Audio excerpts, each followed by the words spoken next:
Have you ever questioned why, no matter how much we pursue happiness, it always seems just beyond our grasp? Imagine waking up every day feeling like something is missing, despite having everything you've ever wanted. This isn't just a modern issue. It's a puzzle humanity has been trying to solve for millennia. Today we're diving deep into why the things we often chase, money, fame, adventure, might not be the keys to lasting happiness.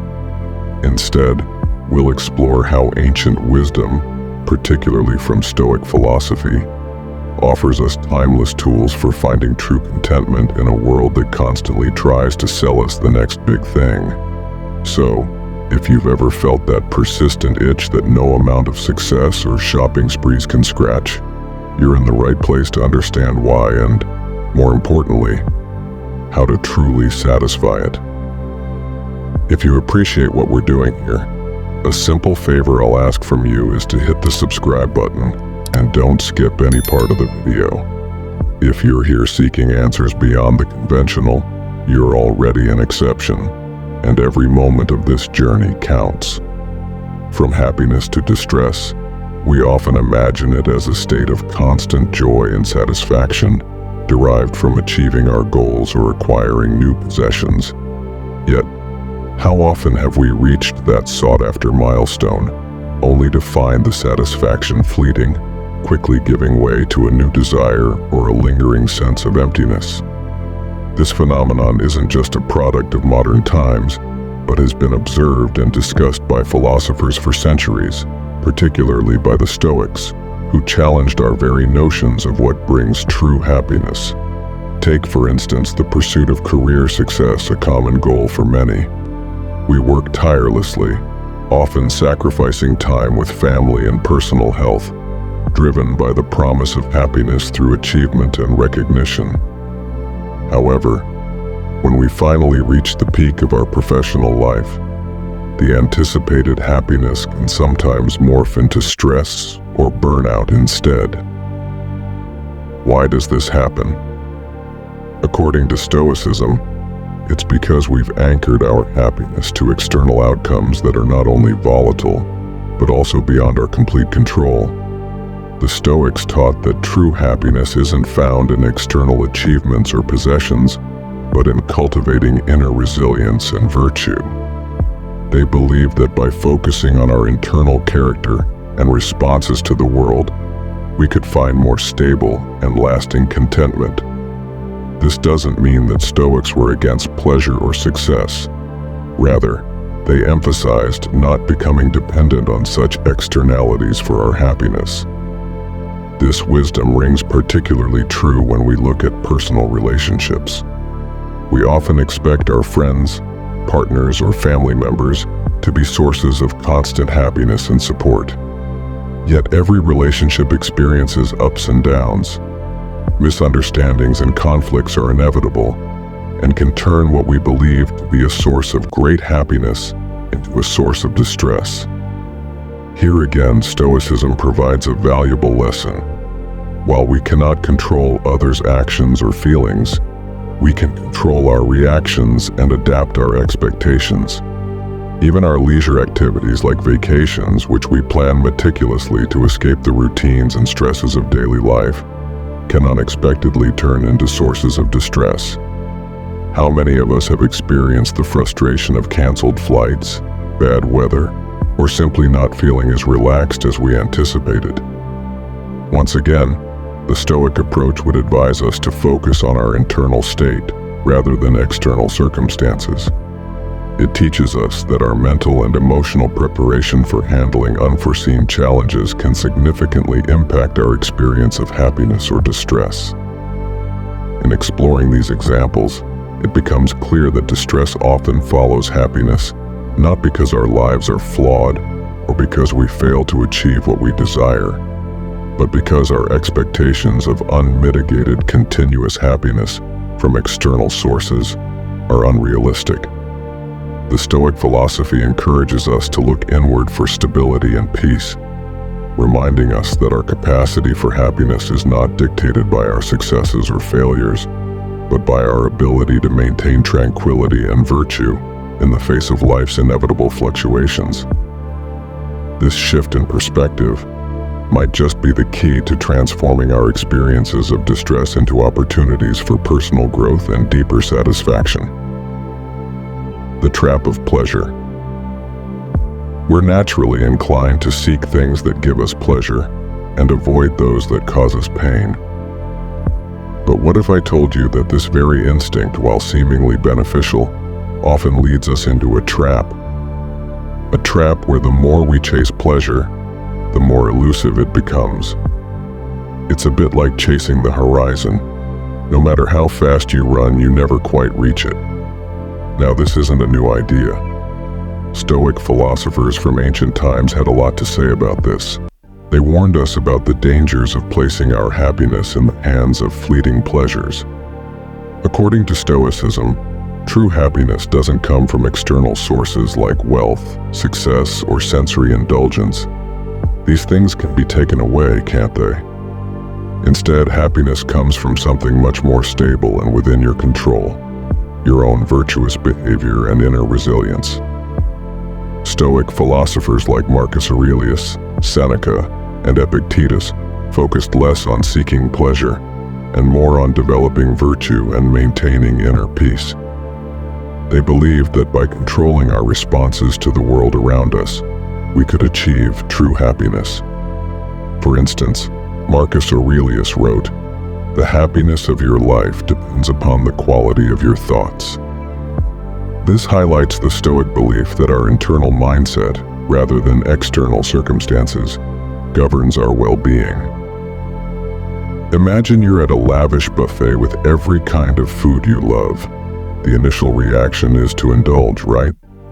But if we give in to every impulse to eat whatever we want, we soon face the consequences: discomfort, and perhaps even health issues.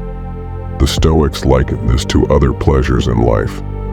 Indulgence might offer temporary satisfaction, but it often leads to long-term problems when not managed wisely.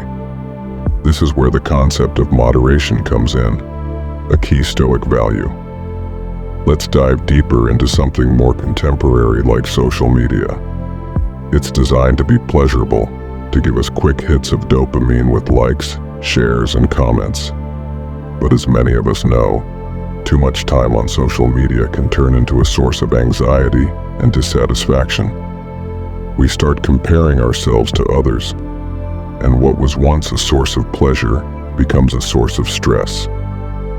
Again, the Stoics would point out that we've allowed external things, digital thumbs up and pixelated hearts, to dictate our well-being.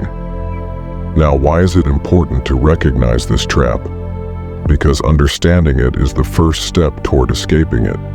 Stoicism teaches us to develop self-awareness and control over our desires. By recognizing the fleeting nature of pleasure, we can start to detach our happiness from it. We can enjoy things, sure, but we do so without becoming dependent on them. We learn to find joy in the process and in the present moment rather than in the outcome. Stoicism doesn't just ask us to restrain ourselves for no good reason. It's about focusing our efforts on what truly enriches our lives: relationships, personal growth, and contributing to our community. These sources of satisfaction are not only more enduring but are also largely within our control. They are less likely to lead us into the trap of always wanting more and never feeling fulfilled. It's crucial to be mindful of the trap of pleasure seeking. It's about balancing our pursuit of pleasure with wisdom and moderation.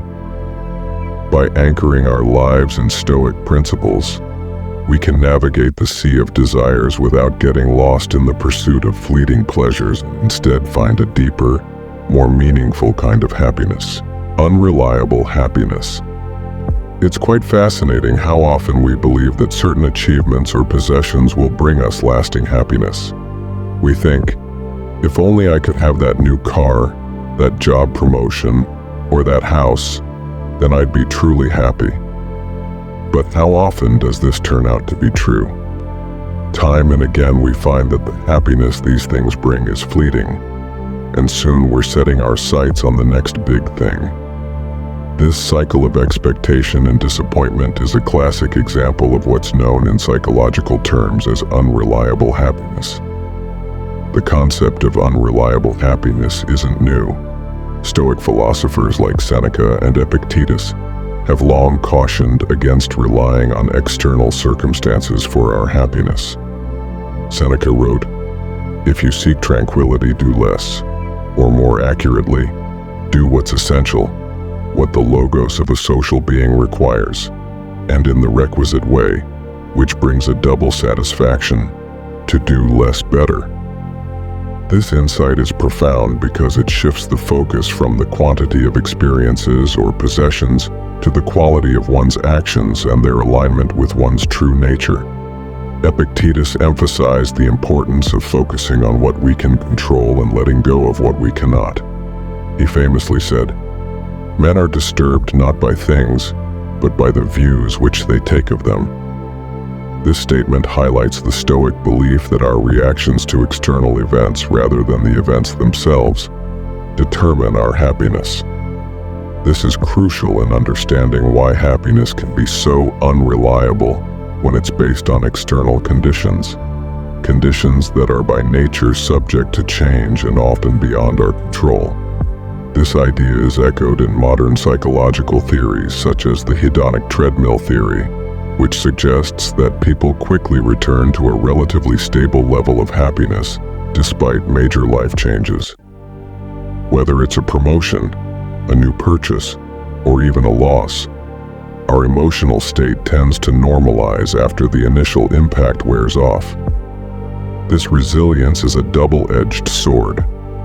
It helps us recover from negative events, but it also means that the positive gains from new acquisitions or achievements are only temporary boosts to our happiness. The Stoics offer a way out of this cycle by advocating for a life focused on virtue and internal fulfillment rather than external success and possession. They teach us to cultivate qualities like resilience, temperance, and courage, which can sustain us through life's ups and downs. This approach to happiness is reliable because it's rooted in our own actions and attitudes, which are within our control, rather than the whims of fate or the market. Moreover, engaging with the world from a Stoic perspective means seeing every experience, whether good or bad, as an opportunity to practice these virtues. For example, a setback at work can be a chance to practice patience and resilience, while a financial. If you find this video helpful, don't forget to like, share, and subscribe for more content on philosophy, personal growth, and living wisely.